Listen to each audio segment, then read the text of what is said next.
My name is Naomi Ashford, and I'm 21 years old. And the worst night of my life began with 5 words my father said without even looking me in the eye. Pack your things and leave. At first, I honestly thought I'd misheard him. It was Christmas Eve. Snow was falling softly outside the living room window, dusting the neighborhood in white. The artificial tree my mom and I had used every year since I was 12 glowed with warm lights in the corner. Everything looked normal. Everything except my father. Trevor Ashford stood near the kitchen counter, arms crossed, face hard in a way I barely recognized anymore. "Dad, what did you just say?" He exhaled impatiently, like I was the one being unreasonable. "You heard me, Naomi. Vanessa's kids need your room. You're an adult now. Time to figure things out." The words landed like a punch to the ribs. "My room?" I repeated slowly. Behind him, Vanessa leaned against the doorway with her arms folded, watching the scene unfold with a faint, satisfied smile. Vanessa had been in our lives for 9 months, and somehow, in less than a year, she had managed to erase almost every trace of the woman who built this house with my father. My mother. My mom died of breast cancer when I was 17. For a while after the funeral, Dad and I clung to each other, like survivors of the same shipwreck. But grief does strange things to people. Instead of getting closer, my father disappeared into overtime shifts at the manufacturing plant and a rotating parade of girlfriends. Most of them never lasted long. Until Vanessa. She was 33 years old, only 12 years older than me, with 2 children from 2 different fathers. Harper was 8. Mason was 6. Vanessa moved in 4 months earlier and immediately began redecorating the house, like she had always lived there. Mom's frame photos disappeared first, then the curtains, then the furniture. Each change felt small by itself, but together they erased the home I grew up in. I had returned from college 6 days earlier for winter break. Junior year at State Tech was brutal. Chemical engineering wasn't exactly known for being easy, and I worked part-time in the campus computer lab just to keep up with expenses. Home was supposed to be my sanctuary. Instead, it had become something else entirely. "You're studying engineering, right?" Vanessa asked on my first night back, barely glancing up from her phone. "Chemical engineering." She made a soft, scoffing sound. "That must be expensive. Must be nice having Daddy pay for everything." "I have scholarships," I replied calmly, "and work study. Dad just helps with what's left." Vanessa smirked. "Still must be nice." The tension built every day after that. Little comments, little looks, little reminders that, in Vanessa's mind, I was a guest in my own home. December 23rd should have been peaceful. Dad and I were setting up the Christmas tree, a tradition we'd kept alive even after Mom died. Vanessa sat in the recliner, supervising. "No, not there," she said. "The angel's crooked." I adjusted it. Still crooked. I adjusted it again. "Naomi, you're tall. Fix it properly." By the 5th adjustment, my patience was gone. "Better?" I asked. Vanessa tilted her head critically. "I guess." Later that evening, she dropped the real bomb. "My kids will be arriving tomorrow," she announced. "Their fathers are being difficult about holiday schedules, but I want them for Christmas week." Dad smiled and kissed her forehead. "That's great." Then Vanessa turned to me. "I was thinking Harper and Mason should stay in Naomi's room." I laughed. I actually laughed because I thought it was a joke. "My room?" "It's bigger," Vanessa said. "Better windows." "Where exactly would I sleep?" She shrugged casually. "You're an adult. I'm sure you have friends." Dad cleared his throat. "Naomi, maybe you could stay with someone for a few days." I stared at him. "This is my home." Vanessa tilted her head sweetly. "Is it though? You're only here 3 times a year. Mom decorated that room with me." Vanessa's smile vanished. "Your mother isn't here anymore." The room fell silent. I waited for Dad to say something. Anything. But he didn't. "Maybe it would be better if you stayed with a friend for a little while," he muttered. And that's when I realized something terrifying. I wasn't imagining this. He was actually choosing her. Christmas Eve morning proved it. I woke up to the sound of boxes sliding across the hallway floor. When I stepped outside my bedroom, my belongings were stacked neatly along the wall. Textbooks, clothes, photos, 21 years of my life, reduced to cardboard. Vanessa emerged from my room, carrying an armful of my notebooks. "Oh, good," she said cheerfully. "You're awake. Why are my things in boxes?" She smiled. "You need to be out by noon. The kids arrive at 2. I stood there, frozen. That's when Dad walked down the hallway. "Pack your things and leave." And just like that, my father threw me out of my home on Christmas Eve. If someone had told me a week earlier that I would spend Christmas with complete strangers instead of my own father, I would have laughed. But that's exactly what happened. After leaving the house, I sat in my beat-up Toyota Camry in the driveway for almost 10 minutes, staring at the front door like it might magically open again. It didn't. Through the living room window, I could see Vanessa moving around, already rearranging furniture in my old room. The room my mom and I painted forest green when I was 13. My hands trembled as I picked up my phone. I called Tyler first, my best friend since high school. He answered on the 4th ring. "Naomi, what's up?" My voice cracked. I need a place to stay." A pause. "Everything okay? My dad kicked me out." "What?" "Vanessa needed my room for her kids." Tyler swore under his breath. "Are you serious?" "Yeah. I would help, you know that, but I'm in Arizona with my grandparents. I flew out yesterday." "It's okay," I said quickly. "I just thought I'd try." After that, I called 3 more friends, then 2 classmates, then a girl from my chemistry lab.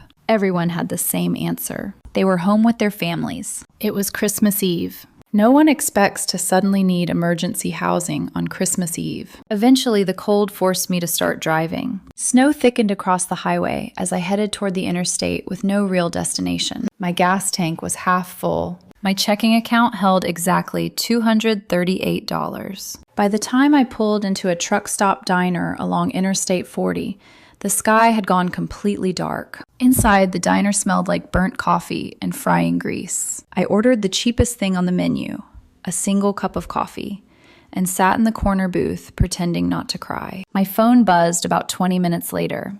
Unknown number. "Hello? Naomi?" It was Sandra. Sandra owned the campus computer lab where I worked. I straightened instantly. "Hi, Sandra. I just saw Tyler's Instagram post," she said. "Something about you needing help. Where are you?" I hesitated. There was silence for a moment. Then she spoke again, firm and decisive. "Okay, listen carefully. My sister lives in Riverside. It's about 45 minutes from you." "I can't impose like that," I said quickly. "You're not imposing." Her tone. "Naomi, you've worked for me 3 years. You've never missed a shift. You help every student who walks into that lab." She paused. "Let someone help you for once." I didn't realize I was crying until my voice broke. "Okay." Sandra texted me the address. When I pulled up outside the small 2-story house in Riverside, Christmas lights covered the porch railing. For a second, I almost turned around. Then the front door opened. A woman stepped outside wearing fuzzy slippers and a thick sweater. "You must be Naomi," she said warmly. "I'm Diana, Sandra's sister." Behind her stood a tall man with a wide grin. "And I'm Frank," he added. "Come inside before you freeze." The moment I walked through the door, warmth hit my face. And something else. The smell of cinnamon and roasted turkey. Christmas. 2 kids rushed past Diana in excitement. "Is she the college cousin?" one asked. "Yes," Diana laughed. "This is Naomi." The kids immediately started asking me questions. "What's college like? Are you really studying engineering? Do you know how rockets work?" Within 10 minutes, I was sitting at their dinner table with a steaming plate of food. Frank raised his eyebrows. "So let me get this straight," he said slowly. "Your father kicked you out on Christmas Eve for his girlfriend's kids?" I nodded. Diana looked genuinely stunned. "That's unbelievable." Frank shook his head. "That's ice cold." Seeing my discomfort, Diana changed the subject gently. "Sandra told us you're studying chemical engineering."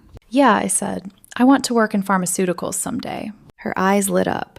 "That's incredible. We need more people working on life-saving medicines." For the first time in days, my chest loosened. That Christmas dinner, with strangers who owed me nothing, felt warmer than any holiday I'd had in years. They insisted I stay through New Year's. "Take a few days to breathe," Diana told me. You're safe here. Meanwhile, the story of what happened spread through the Ashford family like wildfire. My phone rang the next afternoon. Aunt Rebecca. Her voice exploded through the speaker. Naomi, tell me this isn't true. I sighed. It's true. There was a sharp inhale. That son of a... She broke off mid-sentence. Your mother would be rolling in her grave. I know. Don't you worry, she said firmly. The family's going to handle this. She wasn't exaggerating.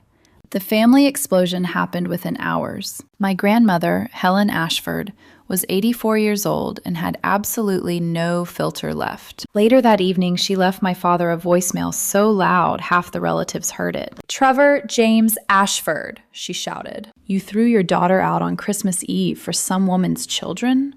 Her voice sharpened like a knife. You are no son of mine until you fix this. The extended family group chat erupted. Uncle Pete. He's lost his damn mind. Cousin Sarah. That girl's been through enough. Another cousin wrote, first Claire dies, now this? Unbelievable. My father tried to do damage control, but the story was already out. And people were furious. Vanessa made things worse. On Christmas morning, she posted pictures on Facebook of her perfect Christmas. In the photos, Harper and Mason sat on a brand new bed inside my old room. New paint, new furniture. My life erased in less than 24 hours. The comments from relatives were brutal. Aunt Rebecca. Nice room. Shame Naomi had to be thrown out to make it happen. Grandma Helen. Hope those children enjoy the space bought with betrayal. Within 2 hours, the post disappeared. Vanessa deleted it. But screenshots had already circulated. By New Year's, my father's reputation inside the family was in ruins. Meanwhile, I returned to campus early. Diana and Frank let me stay in their guest room until the dorms reopened. Sandra immediately gave me extra shifts at the computer lab. Word about my situation spread quietly among the regular students and professors. Something strange started happening. Tips. Students leaving $5 bills on the counter. One afternoon, a retired chemistry professor named Dr. Williams handed me a folded 20. You hang in there, he said gently. Success is the best revenge. Spring semester started rough. I worked more hours. I slept less. My grades slipped. Eventually, my academic advisor, Dr. Rodriguez, called me into her office. Naomi, she said carefully, your performance dropped this month. What's going on? I hesitated. Then I told her everything. When I finished, she leaned back in her chair. Why didn't you tell me sooner? I didn't want special treatment. This isn't special treatment, she said firmly. This is helping a student in crisis. Within 2 weeks, she helped me secure emergency financial aid. Even better, she connected me with a summer resident assistant position. Free housing, free meals. You don't have to do this alone, she told me. And for the first time since Christmas Eve, I started to believe her. But while my life slowly stabilized, my father's was beginning to fall apart. 8 months passed before I heard my father's voice again. By then, my life had started settling into a strange new rhythm. I had survived spring semester. Barely at first, then better. Between the resident assistant job lined up for summer, the emergency grant Dr. Rodriguez helped me secure, and the extra hours Sandra gave me at the computer lab, I finally felt like I had stable ground under my feet again. But Trevor Ashford, my father, was losing his. I heard about it through the family grapevine. My Aunt Rebecca was basically the FBI when it came to family news. Your dad looks terrible, she told me one afternoon during a phone call. What happened? Well, she said dryly, turns out Vanessa likes expensive things. That wasn't surprising. Apparently, shortly after moving in, Vanessa quit her part-time retail job entirely. She claimed she needed to focus on the kids, which meant my father was suddenly supporting 4 people on a factory worker's salary. He's working double shifts now, Aunt Rebecca continued. 12 hours some days. For daycare. Daycare? Oh yes, she said. Private daycare. Nothing but the best for Harper and Mason. I almost laughed. My father had told my grandmother he couldn't help with her prescription medication anymore. But Vanessa's kids were in premium childcare. Meanwhile, the rest of the family had grown cold toward him. He wasn't invited to Easter at Grandma Helen's house. His invitation to Uncle Pete's Memorial Day barbecue somehow got lost. Even his bowling league friends started distancing themselves. Uncle Pete told me one of them said, "A man who throws his daughter out on Christmas Eve isn't someone I want to associate with." But the real cracks appeared during the summer. Vanessa's 2 ex-husbands started fighting for more custody of their kids, and apparently the court became very interested in the story about my eviction. The judge asked a lot of questions, Aunt Rebecca reported, especially about why Naomi had to leave. Lawyers love patterns, and Vanessa's pattern wasn't exactly flattering. Demanding her boyfriend's daughter leave her home to make room for her own children didn't exactly scream stable environment. Apparently, the courtroom discussion got uncomfortable, very uncomfortable. By August, everything collapsed. That was when my phone rang. Unknown number. Something in my stomach tightened before I even answered. Hello? Naomi. I hadn't heard that voice in 8 months. My father. Trevor Ashford sounded older, tired. We need to talk.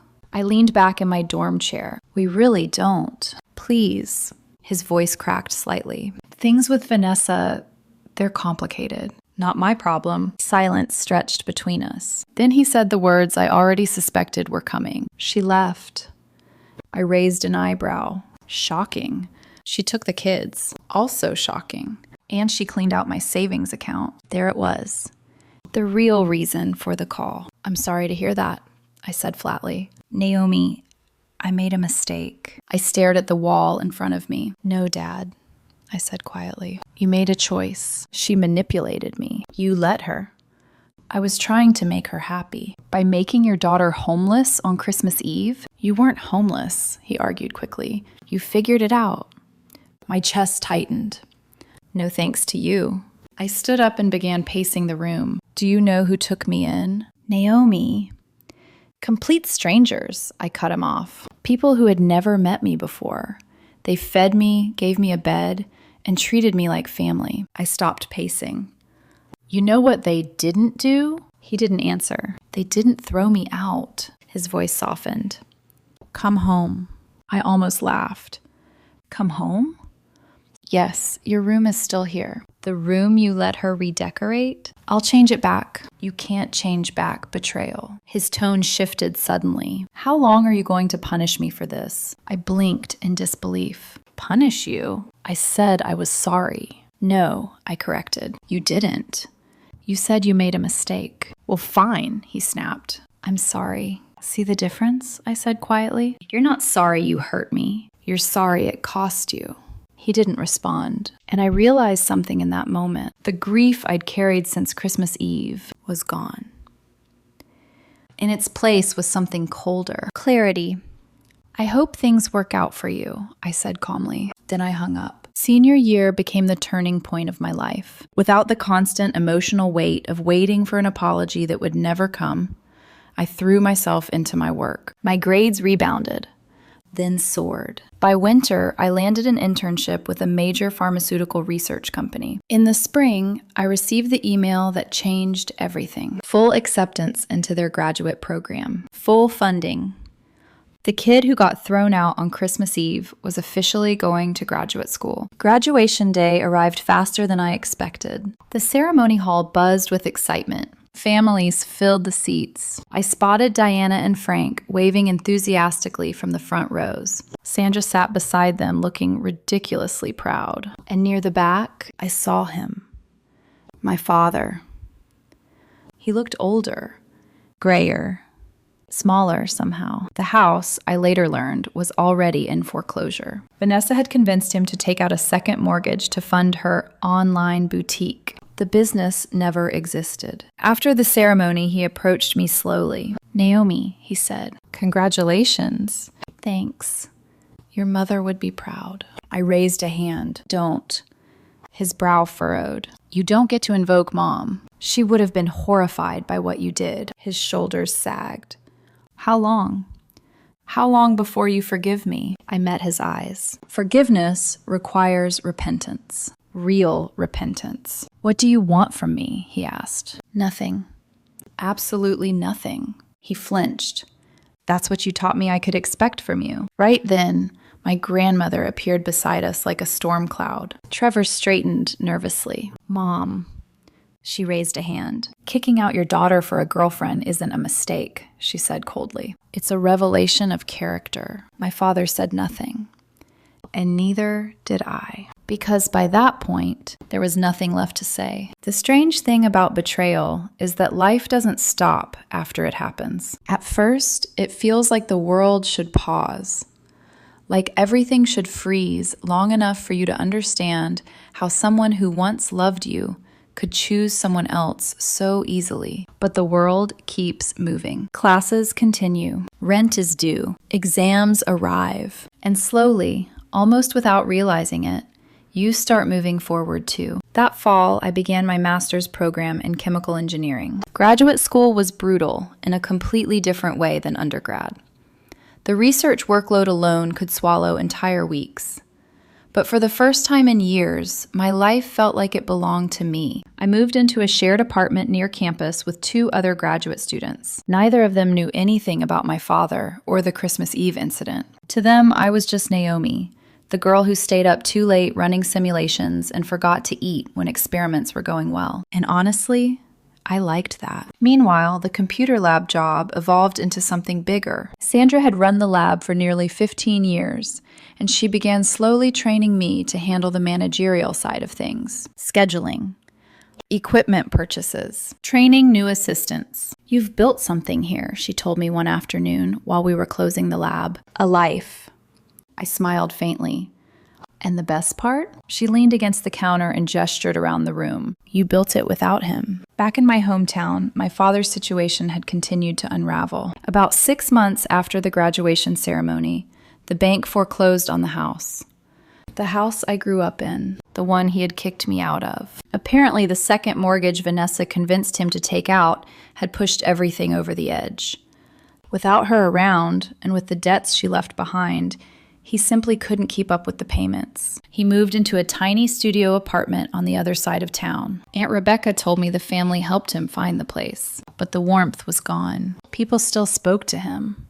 They still saw him at the occasional family event, but the trust had never returned. He had broken the cardinal rule. You do not abandon your children. One Christmas dinner at Aunt Rebecca's house, the topic came up again. My grandmother Helen sat at the head of the table like a queen, overseeing her kingdom. Uncle Pete poured everyone another round of drinks while my cousins passed around plates of food. It felt loud, warm, alive.